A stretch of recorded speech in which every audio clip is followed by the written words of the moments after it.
GSL.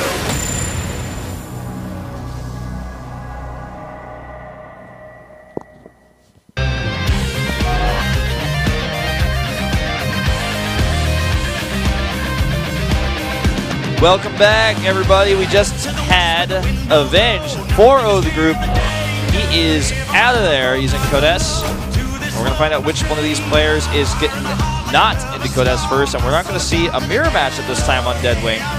So I'm pretty excited about this. I am super excited. Of course, there's that build going around where you can get the third base up before your natural as a Protoss player. A lot of complaints about that. We'll see if Parting decides to go for that, but first we're going to have to get into this game, of course. Well, we've got those telecom wars happening here with Parting on SK and Sleep on KT Rolster. It's always been a big rivalry, not only their rivalry in Pro League, but amount of players they have in individual leagues. And right now, SKT is definitely dominating in that sense. So it'd be great for KT Rolster if they could have Sleep up there, but only time will tell if he can do it. The map is up and loaded. It's time for the losers match here of Group G of the GSL Code S Season 3 for 2014.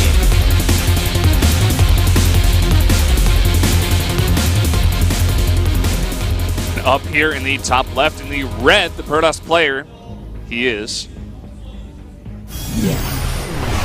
SK Telecom T1 Parting. Still never was ever clarified if his ID was originally supposed to be farting. The top right in the teal. Zerg player for KT Rolster. KT Rolster Sleep. People were tweeting at me about the Chips Challenge. You never played Chips Challenge, really? Like, that game was so good, dude. Chips Challenge? Yeah. SKT is best KT. Onisak fighting. It's Parting. It's Parting. Chips Challenge is a game where you start with this character and you spawn in this world, but there's a bunch of puzzles and a bunch of different obstacles you have to face. If you touch anything that hurts you, you die. Don't be shy. And don't be on your cell phone. Don't hide your face. But the key point was, in order to, there was always this gateway that you would have to break before you go to the exit. And in order to break it, you would have to collect computer chips. There'll always be a meter on the right side of the screen as to how many chips you needed to break the barrier. Sometimes there were alternate ways to beat a level. There would be one way where you could enter without breaking the barrier, which was a bit harder, or the other way where you could collect all the chips. It's a really cool game. It's actually still relevant to this day. I'd recommend it. This drone is like, do not. So angry. So many attack paths. Well, here comes that Parting Scout. It's actually like a fast core off of one gas, so very early timing for aggression. Could even see a 4-gate just like we saw earlier. Yeah. And you know, on this map, if you spawn horizontally, as Parting is already identified with that Overlord, it is very quick to get over there. You can destroy those destructible rocks. Yeah. The 2,000 health. A lot of controversy about that amongst pro players, especially in the foreign scene. Parting identifies the timing of the hatch. Super safe here. Hatch finishes at the same time as the pool. And that Zealot's going to take out his anger about his mundane life on these little plates. Yeah. Working out. Maybe he'll, when he's done with the plate, he'll be like the only Zealot that has a +1 upgrade. That would actually be cool if units upgraded. I know other games have used that mechanic before, but sure, you know, you get enough kills, your unit just kind of gets leveled up. Yeah, Warcraft 3, for example, you can level up your hero. So it looks like he's actually just going to double expand here and set up a second wall. Could actually set up a second wall here and then just attack with gateways. Like, that would be terrifying. It's really up to Sleep right now to identify what's happening.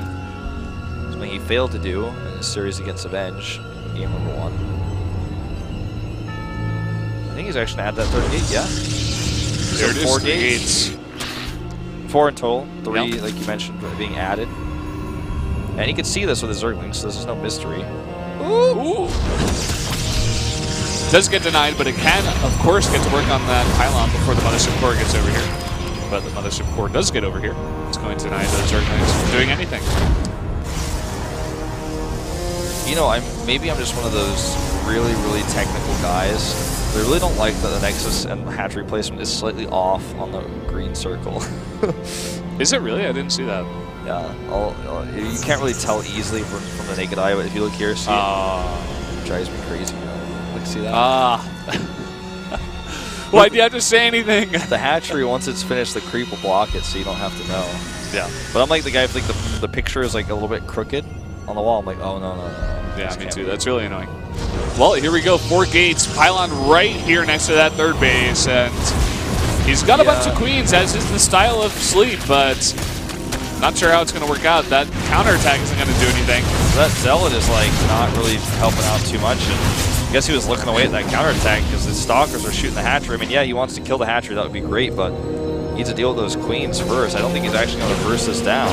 Zealot way too overconfident after taking down that one debris. Yeah. It's like, I'm all macho now. I'm like, no, dude, you're just a Zealot, man. A ton of Zerglings being produced. And the sick follow-up here is actually, instead of doing an Immortal push, I think he's actually just going to take a third Nexus. Yeah. And then it's going to be like, well, what are you going to do with slowlings against us already have a tight wall anyways? If you can actually get the hatch and get out of here, that would be ideal. I don't think that's going to happen, but there's just so many links on the map, and the creep is decently spread here, all the way down to the ramp. Even starting to add some drones smartly. Yeah. Still the pressure here. He's so close. Nice transfuses going down now, defending with 6 queens. His Sleep loves his style. With all those links, not yet fighting, waiting for that speed to come down. Just starts that right now. 7th queen comes out, 2 more on the way. The Stalkers dying that extra range damage with the Zealots to do their tanking. Great time warp here. The Zealots want to grab that queen. Not able to do so. But again, they're zoning out. Well, the Stalkers can do bonus damage to armor on that hatchery, on that structure. And oh god, the Zealots are cleaning up the Zerglings so easily in that choke point. He wants to recall out of here, but can he get the hatch? He's actually just going to continue to engage this. Another time warp goes down with 100 energy there, and he's just fighting against a bunch of queens, and there's no more Zerglings left. 28 links coming out here, but they're still pretty late. And the hatchery is very low as well. You could actually just right-click on it and kill it instead of fighting these queens, but looks like he's just going to fight the queens because he can, and on his way out, can just kill the hatchery. Now, you know, not really playing too many games at a super high level on this map myself, I'm starting to understand why pros might not be too fond of this rush distance. Yeah. It's pretty short. It's pretty hard for the Zerg to deal with something like this, I have to say, but a valid strategy at these spawning locations. And, you know, I wouldn't say it caught Sleep off guard because he definitely knew it was coming, but his style is a bit greedy with the queens. You know, a lot of people just prefer speed here to eliminate the pylon, but then on the other hand, eliminating the pylon is very tough to do on this map because it's just so easy to walk across with a probe. It's so close by. It's only one part of holding it off. Even if you get it, it doesn't guarantee you hold it off, and might have to sacrifice a lot to kill that pylon. But now, I mean, this is such a hard place for Sleep. He's got speed, but, I mean, he's got a lair about to finish as well, but he's making Spinecrawler. He has no third base. Parting has an easy wall to make a third base whenever he wants.